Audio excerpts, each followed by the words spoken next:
Oh, Itu aku pertama kalinya maksudnya lihat yang namanya salib in real life gitu ya. Biasanya kan nggak bisa ya kan yang di kayak di kok temenan sama yang beda agama sih gitu. Aku sering banget denger kayak ngapain sih temenan sama yang beda agama, iya kan harus. seagama. Kenapa? Kenapa harus mencari-cari perbedaan kalau emang Nah, kesamaan itu betul. banyak gitu ya?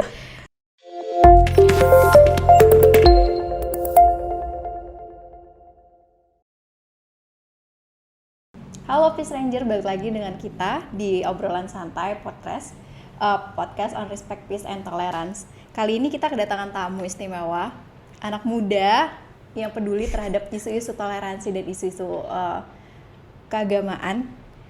Eh, Sekarang lagi sibuk kuliah atau SMA ya? Masih Aku SMA? sekarang SMA kelas 3, masa-masa tersibuknya SMA ya kalau kata orang-orang. Oke, ya dia mungkin teman-teman di potret atau di konve mungkin udah nggak asing lagi dengan wajah teman kita ini. Sering muncul di media sosial konve, katanya gitu ya. Yang selalu menyebarkan narasi-narasi perdamaian, narasi-narasi toleransi yang memang khas sekali dengan konve. Oke, langsung aja kita kedatangan Almira Kafkilardi. Ya, halo teman-teman Vice Rangers. Ketemu Halo. lagi kita. Apa kabar Almira? Alhamdulillah baik. Oke, sebelumnya kita juga udah mengikuti protokol kesehatan ya. Kita udah di swab. Aku sih udah lengkap vaksin. Almira? Aku juga udah vaksin lengkap. Oh, kelas 3 SMA tuh udah vaksin? Udah, di sekolah. Oh, oke. Oke. Nah, katanya nih Almira juga selain aktif di konve, di kegiatan sekolah juga aktif di Paskibra dan OSIS. Lumayan aktif banget. Iya. Pasti Iya. teman-temannya banyak nih. Gitu aja. Nah, kita nggak mau ngebahas itu, tapi kita akan mendengar cerita lain dari Almira di sekolah tuh. Kira-kira ada isu-isu tentang toleransi, tentang narasi-narasi perdamaian itu seperti apa sih di SMA? Kalau selama ini kan kita sering dengar isu-isu tersebut atau pembahasan tersebut tuh di high level kan, narasi perdamaian, terus toleransi. Nah, kita mau denger nih kali ini di dunia sekolah, di SMA, seperhatian apa sih teman-teman di kalangan SMA, atau mungkin ada cerita-cerita apa sih di SMA itu? Oke, kita langsung aja dengar ceritanya Almira. Yang aku tahu dari profil kamu orang Jawa, Muslim, pakai jilbab. Oke, itu mayoritas banget di sini. Kayak basic banget gak sih? Banyak ditemukan di mana-mana. Pernah nggak sih kamu ngerasain diri sebagai seseorang yang minoritas gitu tiba-tiba? Kalau di sini sih kita mayoritas, aku jilbaban juga, Muslim perempuan itu banyak banget. Tapi kalau ketika kamu pernah nggak sih ngalamin pengalaman tiba-tiba menjadi sosok orang yang minoritas di suatu tempat? Aku pernah banget. Jadi aku tuh dari kecil sampai SD itu sekolahnya sekolah Islam. Jadi aku nggak pernah ketemu orang yang bukan orang Islam. Terus waktu kelas 5 itu aku ikut suatu perlombaan, dan perlombaannya itu di sekolah Katolik kebetulan kan. Itu aku pertama kalinya maksudnya lihat yang namanya salib in real life gitu ya. Biasanya kan nggak bisa ya kan di aula di atas Oh, itu gitu. besar banget kan, dan itu oh ternyata gini ya. Dan semuanya itu peserta lomba itu kebetulan rata-rata yang kayak Chinese. Terus mereka of course nggak ada yang pakai jilbab. Bener-bener yang pakai jilbab tuh cuma aku sama ada satu orang lagi dari sekolah lain. Dan itu aku pertama kalinya ngerasain jadi oh ternyata gini ya rasanya kalau kita jadi orang yang bukan mayoritas. Bener-bener tuh kalau misalnya kita lewat, orang sebenarnya dia nggak ngejudge nggak apa sih, mungkin karena berbeda aja agak dilirik gitu, cuma kayak ya udah gitu. Cuma itu kan aku pertama kali seumur hidup, dan itu masih kelas 5 SD. Bayangin aku dari kecil sampai kelas 5 SD baru ketemu orang yang bukan muslim, bukan dari lingkungan aku, itu baru ya kelas 5 SD itu. Dan itu pengalaman pertama. memorable banget sih. Di keadaan itu kan mungkin kelas 5 SD gitu, apalagi dulu dari lingkungan mayoritas, dari lingkungan Muslim. Tadi Almira cerita dari sekolah pun sekolah yang homogen gitu, Benar teman-temannya Muslim juga. Nah, ketika pindah atau lagi berada di lingkungan yang berbeda, itu pemikiran Almira sebagai sosok anak yang kelas 5 SD tuh apa sih pertama kali yang dipikirin? Kayak ada rasa takut kah, atau kayak rasa kayak asing kah, atau mungkin itu apa sih gede banget salib, atau merasa ini yang pernah aku denger nih, salib ini kayak nggak boleh, kayak suatu hal yang bukan sebagai sosok muslim itu salib itu dianggap seperti apa sebagai sosok anak umur kelas 5 SD waktu itu? Aku waktu kelas 5 SD jujur nggak terlalu concern, aku nggak terlalu mikirin oh ya sebenarnya orang agama lain itu kayak gimana sih rasanya mereka di lingkungan mayoritas muslim. Aku nggak pernah mikirin kayak salib ya, aku cuma tahu doang dari pelajaran waktu itu kan waktu SD itu ada pelajaran yang kayak kitab suci itu ada 5 gitu kan. Terus kayak oh ya kalau Injil itu orang Kristen, terus kayak itu salib, udah itu aku taunya sebatas itu doang. Dan itu pas aku pertama lihat oh ternyata gini, ada loh ternyata orang yang beda dari aku, bukan kayak aku gitu. Itu bener-bener eye opening banget, dan kayak sejak saat itu aku jadi penasaran kan jadi sama teman-teman yang beda backgroundnya sama aku gitu. Jadi membuka rasa penasaran aku sih, dan jadi kayak oh gimana ya mereka rasanya. Soalnya ketika SMP gitu, karena kejadian kelas 5 itu aku jadi pengen pokoknya aku SMP aku harus punya teman non muslim, aku harus punya terus ya udah gitu sih. Akhirnya tuh SMP di sekolah yang umum. Aku sekolah umum. Ketemu tuh sama teman-teman yang di luar muslim. Iya, sekarang salah satu sahabat aku yang udah kayak perangko sama amplop itu dia non muslim. Oh, itu dari SMP karena dari sekolah umum. Terus jadinya banyak dialog atau banyak diskusi ke temen Almira itu? Oh banyak banget, bener-bener banyak sudut pandang yang aku baru kayak oh ternyata cara berpikir mereka untuk menghadapi masalah-masalah itu gini gitu. Itu kayak itu bener-bener baru banget, dan itu nggak bisa aku dapetin kalau misalkan aku dulu nggak pengen temenan sama temen yang non muslim sih. Kayak itu bener-bener sesuatu yang nggak bisa kamu pelajari kalau kamu temenan sama orang yang hanya satu background yang homogen, itu nggak bisa dipelajarin. Dan begitu juga dia juga banyak bertanya tentang Islam seperti apa, seorang muslim yang mayoritas di Indonesia itu seperti apa gitu. Iya, jadi kita akhirnya saling tahu gitu. Oke. Oh kamu gini ternyata, oh aku kayak gini, oh ya ternyata mirip-mirip juga ya gitu kan, ada beberapa kemiripan. Nah ini nih yang sensitif, ketika kita sebagai umat beragama pasti punya hari-hari perayaan yang berbeda. Kamu ngucapin gak sih, atau kamu respect ketika dia melakukan ibadah, atau ketika dia lagi ada perayaan, atau kita juga muslim sebagai muslim juga ada perayaan dia juga bukan ikut datang ke rumah tapi kayak mengucapkan atau bahkan ngasih makanan atau hadiah kayak gitu? Aku kalau ngucapin aku selalu ngucapin kayak cuma sekedar kalau Natal gitu Merry Christmas kayak udah kayak ya udah, kalau apa ya kayak sekedar ngucapin doang, nggak ikut sama kayak selebrasi dan lain-lainnya gitu.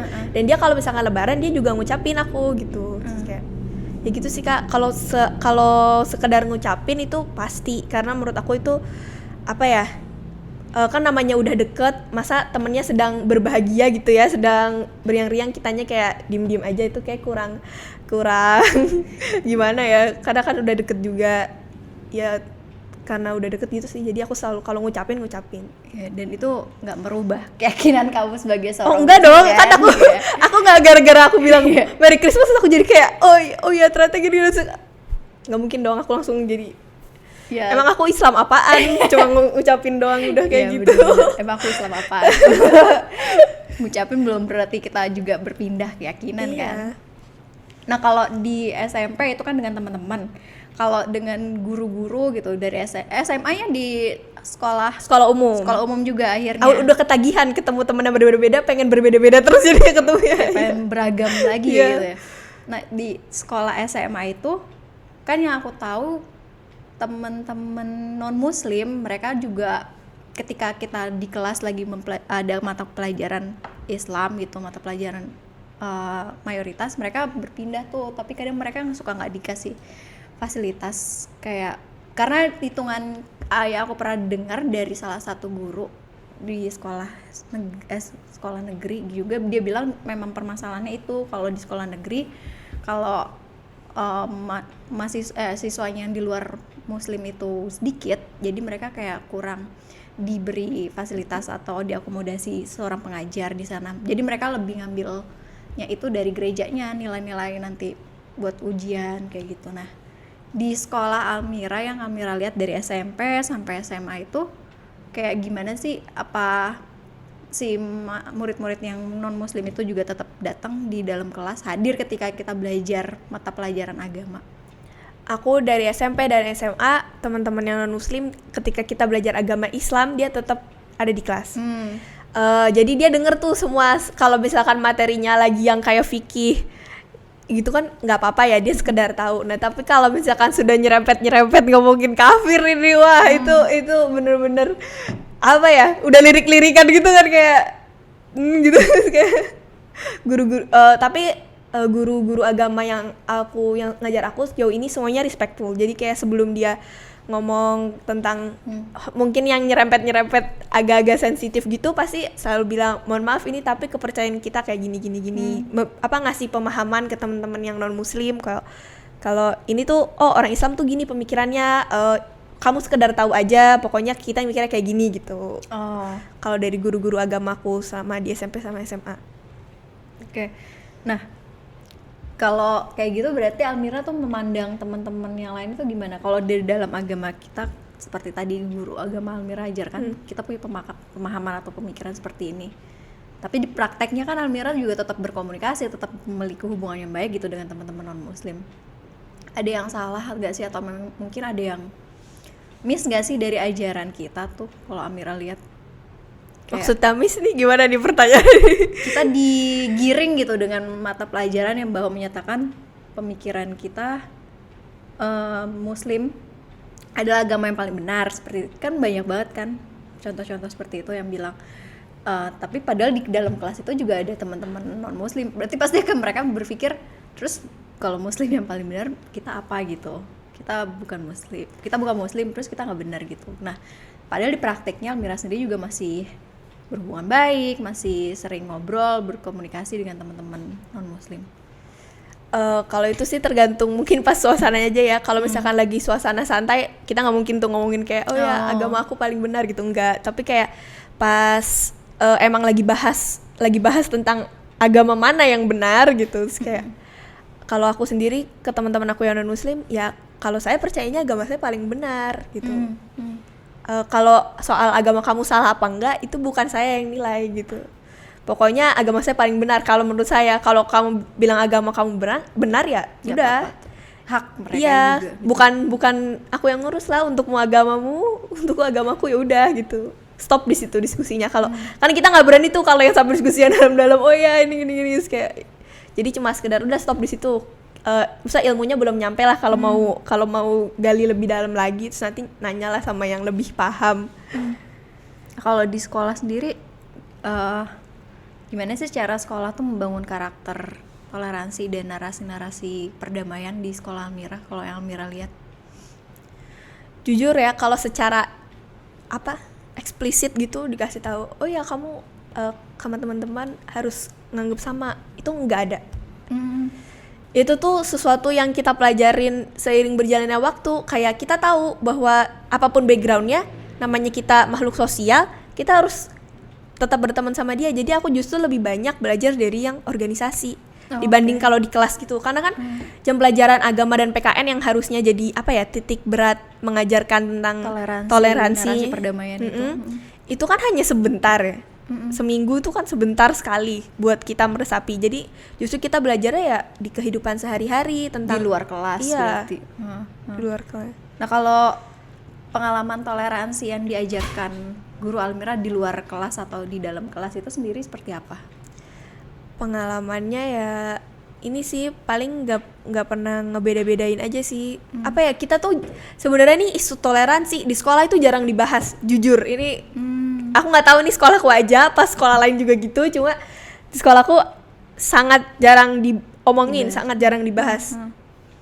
Padahal menurut Almira itu suatu hal yang jauh penting banget gitu, karena kita di luar kelas akan berkomunikasi dan berhubungan dengan orang-orang di luar mayoritas kita, di luar komunitas kita gitu sebagai muslim. Iya benar banget, aku bersyukur, maksudnya aku dari kecil walaupun aku sekolahnya Islam terus, tapi ketika aku ketemu di sekolah umum itu aku udah punya lah basic bahwa aku tahu aku nggak boleh beda-bedain gitu. Jadi aku udah dididik pokoknya nggak boleh beda-bedain, kamu itu sama-sama orang Indonesia, sama-sama makan nasi, nggak ada bedanya gitu kalau untuk urusan berteman gitu.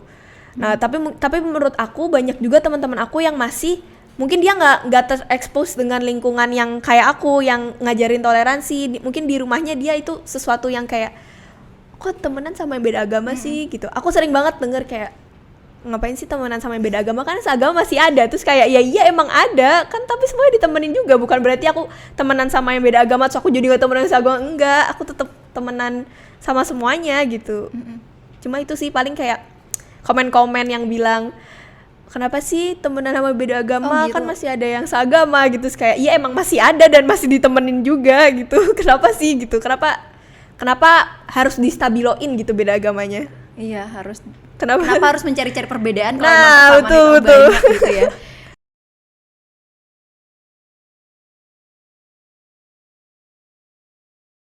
Nah, kalau tadi kan dari sudut pandang pengalaman yang di sekolah Almira SMA, kalau di SMP sendiri pengalamannya menurut Almira ini jadi pelajaran banget nih, berharga buat aku ketika kita ingin mengetahui tentang toleransi dan narasi perdamaian. Itu ada nggak sih pengalaman yang menurut Almira nih, ini pengalaman luar biasa banget sih?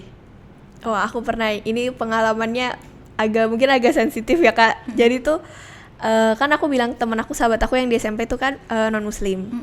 Jadi kita berdua itu tuh kayak apa ya? Aku bukan sombong nih, kayak murid favorit guru PKN kan. Karena kita emang kalau presentasi sekelompok tuh seru lah. Oke, ini sombong banget sih tapi. Ya. Terus jadi kita sering diskusi lah. Aku temanku ini sama guru PKN gitu. Nah terus beliau ini bilang, pokoknya aku lupa deh waktu itu bahas apa, pokoknya ujung-ujungnya dia bilang gini, kalau di agama kamu Yesus itu kan, kalau apa dia bilang kayak Yesus itu kan Yudas Iskariot, penipu gitu. Kan emang kayak kalau setahu aku pernah dengar emang kalau di Islam kan emang ada yang narasi. disalib itu bukan bukan Isa Al-Masih kan, ya, bukan Nabi Isa.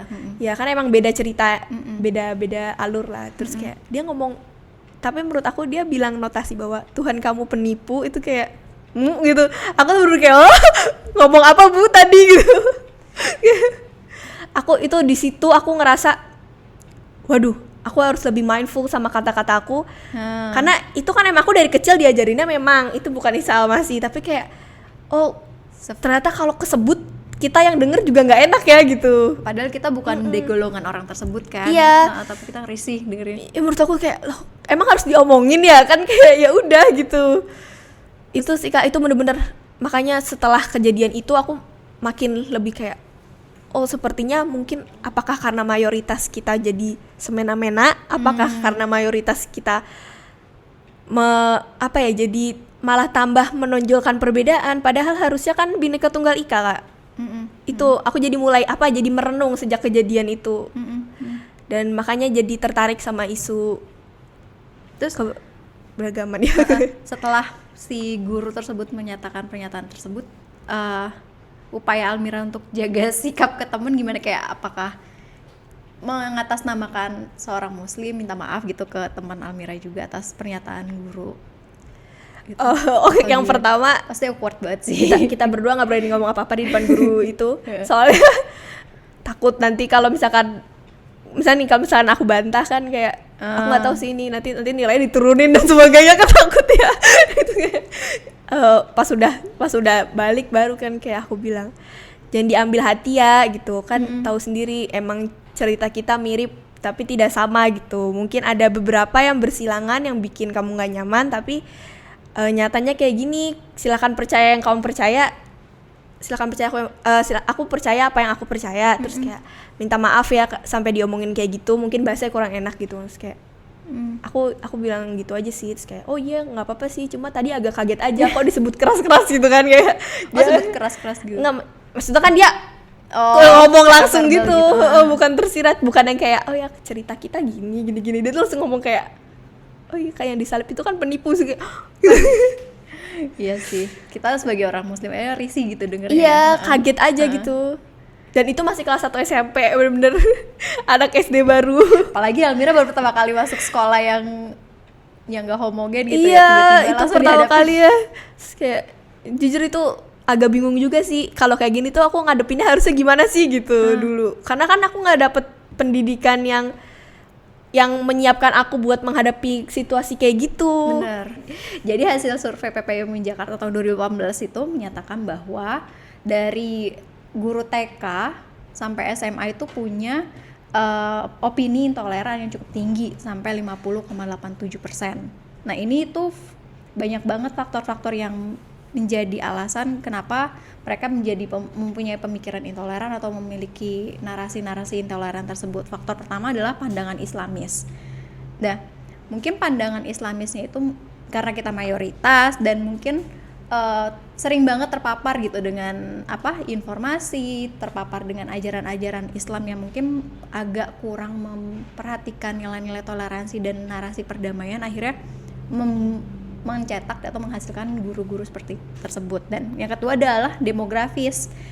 Nah, demografis itu terdiri dari jenis kelamin, sekolah, madrasah, negeri, swasta, dan profil guru dan juga penghasilan dari guru tersebut. Dan yang ketiga adalah ormas dan sumber pengetahuan keislaman. Ini hampir mirip dengan yang pertama tadi. Dengan adanya ormas tersebut, akhirnya mereka terpapar kan dengan pandangan-pandangan ormas tersebut, dan guru-guru itu mungkin juga agak kesulitan untuk mengakses, mencari perbedaan atau mencari sumber-sumber yang lebih valid lagi lah. Jadi akhirnya mereka menerima informasi di permukaan saja. Nah mungkin itu yang jadinya terbawa ke sekolah-sekolah atau ke lingkungan pendidikan yang waktu itu kita survei. Jadi ternyata dari hasil survei pun dan dari cerita Almira itu ada berkesinambungan nih berdasarkan hasil survei, terus juga pengalaman dari Almira, dan mungkin ini belum Almira yang lain yang kita mintain keterangan atau kita ngobrol langsung di acara ini. Dan tapi itu udah menjadi bukti bahwa dunia pendidikan kita pun juga ternyata punya punya pemikiran yang intoleran gitu. Terlebih guru gitu. Guru kan ya mungkin yang lebih muda dan lebih reachable banget ngakses ke teman-teman di sekolah tuh. Setiap hari mereka berkomunikasi, setiap hari mereka ngajarin apa-apa yang ilmu yang mereka miliki gitu. Kayak tadi juga guru Almira sampai bilang adalah Tuhan yang non muslim itu adalah penipu. Nah itu kan sangat bahaya banget kalau misalkan itu terus terjadi. Oke, Peace Rangers, kalau misalkan kalian tertarik dan penasaran banget nih sama hasil-hasil survei dan penelitian PPIM, kalian bisa cek di www.conveindonesia.com. Nah, dan Peace Rangers juga bisa ngasih masukan ke kita atau langkah-langkah apa sih yang harusnya diberikan oleh sekolah atau memperbaiki sistem bahwa toleransi dan nilai-nilai perdamaian itu memang harus dibahas atau mulai ditingkatkan gitu. Bukan tingkatkan sih, kayak mulai dibahas di sekolah. Yang dari cerita Almira tadi kan jarang banget tuh ada pembahasan kayak gitu, tapi tiba-tiba dihadapkan oleh hal-hal seperti itu.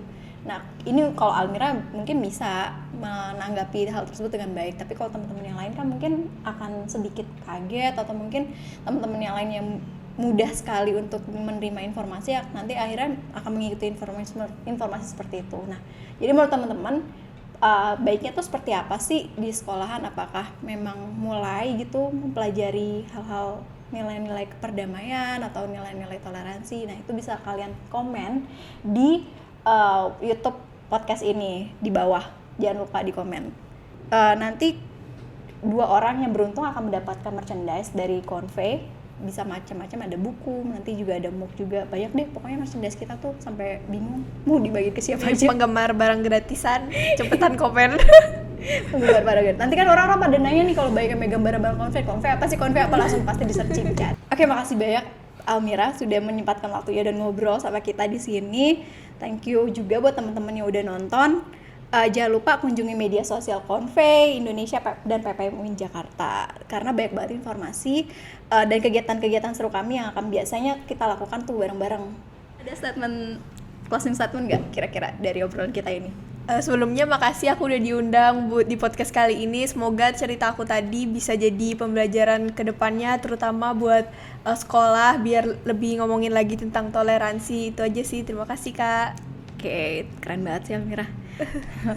Oke, teman-teman semua, kalau misalkan memang kalian tertarik dengan pembahasan ini, bisa komen di bawah tautan podcast ini di YouTube. Nanti akan ada 2 merchandise untuk teman-teman yang memang memiliki komentar atau memiliki input yang menarik menurut teman-teman PSA. Nanti akan ada 2 orang yang mendapatkan merchandise Convey.